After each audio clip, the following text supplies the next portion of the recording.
dalam keadaan sehat walafiat dimanapun kalian berada. Semoga saudara menolong Allah Subhanahu wa Ta'ala. Oke, terima kasih teman-teman yang udah klik video saya. Jangan lupa klik tombol subscribe dan juga like-nya karena itu sangat berpengaruh untuk saya.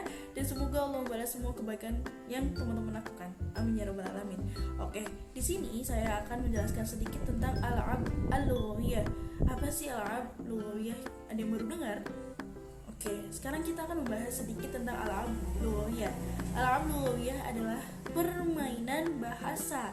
Nah, kalian pasti yang pernah belajar bahasa asing, pasti guru kalian pasti memberikan permainan yang dimana permainan itu bisa membuat kalian lebih mudah dalam belajar bahasa asing, ya nggak? Nah, di dalam pendidikan bahasa juga kita belajar tentang yang namanya al-lughawiyah, yaitu permainan bahasa. Sebelumnya perkenalan dulu, karena barang siapa jika tak kenal maka tak aruf. Oke, perkenalan dulu ya. Ismi Hurula Salsabila, ana fi qismi ta'lim al-lughatil arabiyyah wa ana fi Jami'ah Nurjatil Islamiyah Hukum Syarbon. Salam kenal semuanya teman-teman. Oke. Pengertian permainan. Nah, pastinya nggak asing dong permainan itu apa. Permainan berasal dari kata main. Ayo main. Yang berarti perbuatan untuk menyenangkan hati, dilakukan dengan menggunakan alat-alat kesenangan dan tanpa media. Sedangkan menurut Kamus Besar Bahasa Indonesia, memberikan arti permainan adalah mainan, yaitu alat utama, pertunjukan tontonan, perhiasan, dan perbuatan yang dilakukan dengan tidak bersungguh-sungguh. Sedangkan kata Bapak Suparno menjelaskan bahwa pada hakikatnya permainan bahasa adalah suatu aktivitas untuk memperoleh suatu keterampilan berbahasa, tentu dengan cara yang menyenangkan, ya enggak? Nah, bermain merupakan seluruh aktivitas anak termasuk ikut senangnya dan merupakan metode bagaimana mereka mengenal dunia. Bermain tidak hanya mengisi waktu tetapi kebutuhan anak seperti hanya makanan, cinta kasih. Nah, tentang bermain, kata Harlock ini menyatakan setiap kegiatan yang dilakukan untuk kesenangan yang ditimbulkan tanpa pertimbangan hasil akhir. Kategori bermain dibagi menjadi dua, yaitu bermain aktif dan juga bermain pasif. Nah, kata J. Gibbs dalam Nasif Mustafa bahwa permainan bahasa adalah suatu kegiatan yang terjadi di dalamnya saling membantu atau saling bersaing antar pelajar untuk mencapai tujuan yang telah ditentukan dengan aturan-aturan tertentu.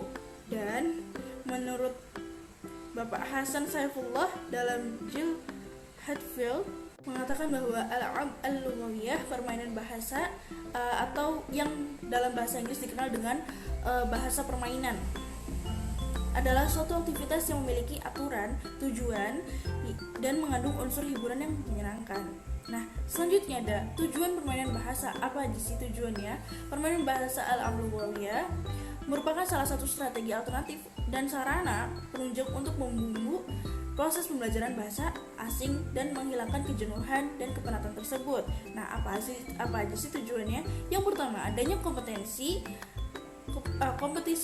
untuk memenangkan permainan. Yang kedua, dapat menyaksikan dan mengikuti orang lain dalam pemakaian bahasa komunikatif.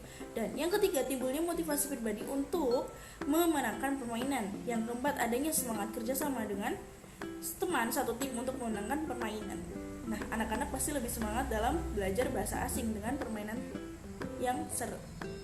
Nah, permainan bahasanya memiliki tujuan ganda. Yang pertama, untuk memperoleh dan melatih keterampilan berbahasa tertentu. Menurut Bapak Suparno, permainan bahasa tidak belajar langkah untuk mengukur atau mempelajari siswa, tetapi akan digunakan sebagai pendekatan dan pembelajarannya. Nah, selanjutnya ada manfaat permainan bahasa. Yang pertama, memupuk jiwa persaingan yang sehat atau saling menguli satu sama lain. Yang kedua, pelajar mendorong untuk menyaksikan dan ikut serta dalam berbagai permainan. Yang ketiga, motivasi diri untuk bermain tampil sebaik-baiknya.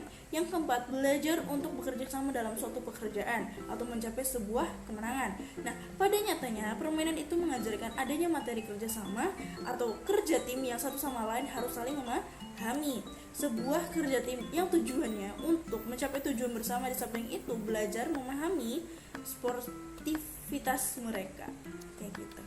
Nah, sekarang kita akan ke bentuk interaksi siswa dalam permainan. Ada 6 macam. interaksi siswa. Yang pertama, ada ansyitah jam'iyah, yaitu kegiatan yang melibatkan semua siswa. Ya, semua siswa terlibat dalam permainan, tidak ada kelompokan. Yang kedua, ada ansyitah al-majmu'ah, dibagi menjadi 2 kelompok.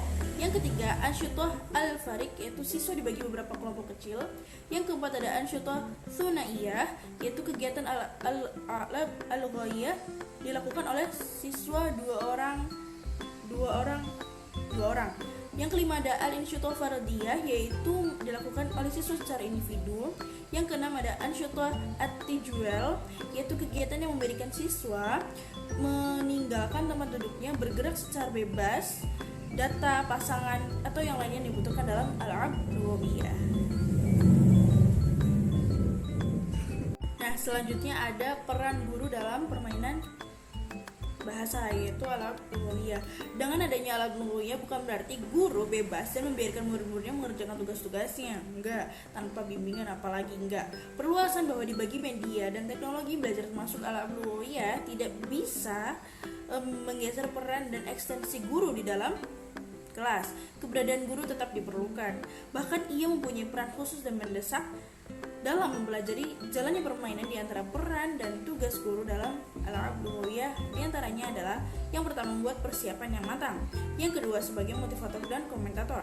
Yang ketiga, sebagai penilai. Yang keempat, perekam semua kegiatan al-'ab lughawiyah. Dan yang kelima, sebagai pembimbing. Jadi peran guru dalam al-'ab lughawiyah ini penting banget. Oke?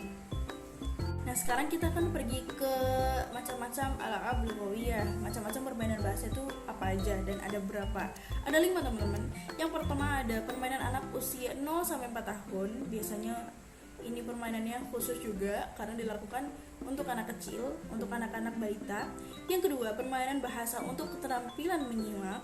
Yang ketiga, permainan bahasa untuk keterampilan berbicara. Yang keempat, permainan bahasa untuk keterampilan membaca. Dan yang kelima, permainan bahasa untuk keterampilan yang ditulis. Kayak gitu.